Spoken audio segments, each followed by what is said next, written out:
இருள் சூழ்ந்தது. 3 மணி நேரம் முழு உலகமே இருளில் மூழ்கி இருந்தது.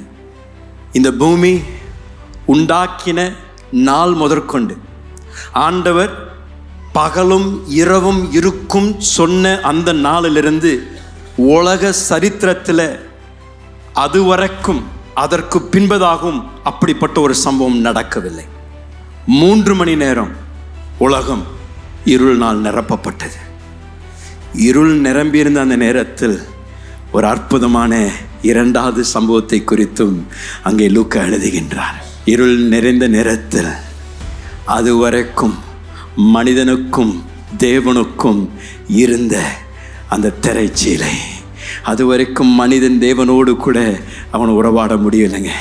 மனிதன் தேவனிடத்தில் கிட்டி சேரணும் என்றால் வெறும் ஒரு மகா பரிசுத்த அந்த ஸ்தலத்திற்குள் போகணும்னா மகா பெரிய அந்த ஆசாரியர் மாத்திரம்தான் அந்த பரிசுத்த ஸ்தலத்திற்கும் மகா பரிசுத்த ஸ்தலத்திற்கும் நம்முடைய சார்பில் அவன் போக அவனுக்கு அதிகாரம் இருந்தது.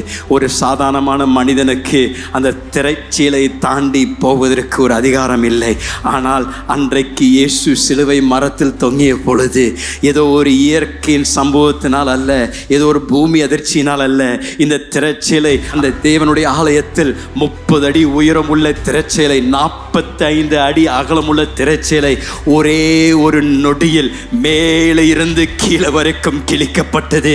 ஏனென்றால் ஆண்டவர் சொன்னார், இதுவரைக்கும் அடைக்கப்பட்ட வாசலை நான் இன்றைக்கு திறக்கின்றேன். மனிதா, இன்றைக்கு நீ தைரியமாக மகா பரிசுத்த ஸ்தலத்திற்குள் உனக்கு பிரவேசிக்கும்படியாக அந்த பாக்கியத்தையும் ஸ்லாக்கியத்தையும் தருகின்றேன். உன்னுடைய நீதியினால் அல்ல, உன்னுடைய பிரயாசத்தினால் அல்ல, என்னுடைய குமாரன் இயேசு கிறிஸ்து உன்னுடைய பாவத்தை சுமந்த நிமித்தம், அவர் உனக்காக பலியாக மாறின நிமித்தம், அவர் உனக்காக அவர் விலக்கிரயத்தை செலுத்தின நிமித்தம் நீ இப்பொழுது மகா பரிசுத்த ஸ்தலத்திற்குள் தைரியமாக வந்து கரங்களை உயர்த்தி என்னை அப்பா பிதாவே என்று கூப்பிடக்கூடிய புத்திர ஸ்லாக்கியத்தை நான் உனக்கு தருகின்றேன் என்ற அடையாளத்திற்காக தேவன் அன்றைக்கு அந்த சிலையை கிழித்தார். ஐயா, இன்றைக்கு நீங்களும் நானும் அந்நியர் அல்ல, நீங்களும் நானும் தூரம் இல்லை. இன்றைக்கு தேவ பிள்ளைகள் என்று அழைக்கப்படுகின்ற ஒரு ஸ்லாக்கியம் கொடுக்கப்படும் என்றால் 2000 வருடங்களுக்கு முன்பதாக இயேசு சிலுவை மரத்தில் நமக்காக தொங்கி நமக்காக தன்னுடைய சொந்த இரத்தத்தை சிந்தினபடியால் இன்றைக்கு நீங்களும் நானும் நீதிமான், இன்றைக்கு நீங்களும் நானும் அப்பாவுடைய பிள்ளைகள். நமக்கு தேவனுடைய பொக்கிஷமும் தேவனுடைய எல்லா ஆசீர்வாதமும் நமக்குரியதாய் மாறுகின்றது. இன்றைக்கு நீங்களும் நானும் கிறிஸ்து இயேசுவோடு கூட உட்காரக்கூடிய ஸ்லாக்கியத்தை தேவன் நமக்கு தந்திருக்கின்றாருங்க. என்ன ஒரு அற்புதமான தேவன்!